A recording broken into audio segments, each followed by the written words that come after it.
भाजपा के द्वारा जो वैक्सीन लगाई गई है, एक रिपोर्ट में बताया गया है कि उससे ब्रेन हेमरेज और हार्ट अटैक की शिकायतें आई हैं। ये रिपोर्ट भी आई है। ये रिपोर्ट आई है और कहीं ना कहीं इन रिपोर्ट्स को दबाने की अब एक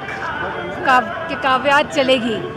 तो मैं समझती हूँ जो भी इस तरह की रिपोर्टिंग हो रही है, देश में लगातार भ्रष्टाचार बढ़ रहा है, देश में लगातार महिलाओं के साथ होने वाले जघन्य अपराध बढ़ रहे हैं, भुखमरी बढ़ रही है, हमारा देश लगातार बेरोजगारी में बढ़ रहा है। तो मैं समझती हूँ जो ये वैक्सीन वाली बात भी आई है, कहीं ना कहीं दर्शाती है, क्योंकि इस वैक्सीन वाली कंपनी से भाजपा के लोगों ने 300 करोड़ रुपए का चंदा लिया था और कहीं ना कहीं जो चंदा लेने के बाद ही अनुमति दी गई कि हाँ अब सबको वैक्सीन लगाइए।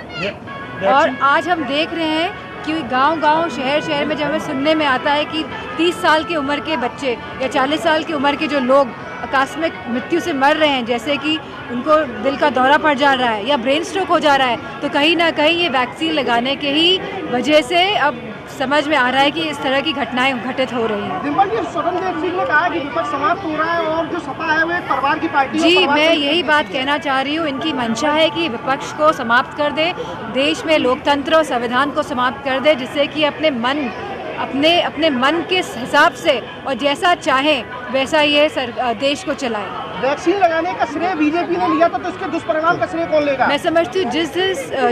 जिन लोगों की भी आज मृत्यु हो रही है दिल के दौरे पड़ने से या फिर ब्रेन स्ट्रोक की वजह से, और जो युवा हैं, तो मैं समझती हूँ सभी को भाजपा के लोगों को मुआवजा देना चाहिए, क्योंकि आप लोगों की वजह से ही लोगों ने वैक्सीन लगाई है। और न जाने कितने सरकारी लोगों ने और कितने मेडिकल स्टाफ, सपोर्टिंग स्टाफ, सब ने को ज़बरदस्ती वैक्सीन लगाई गई। लोगों ने कहा कि हम वैक्सीन नहीं लगाना चाहते, लेकिन हम पे दबाव है कि आप वैक्सीन लगाइए, तभी आप नौकरी कर पाएंगे, नहीं तो आपको नौकरियों से निकाल दिया जाएगा।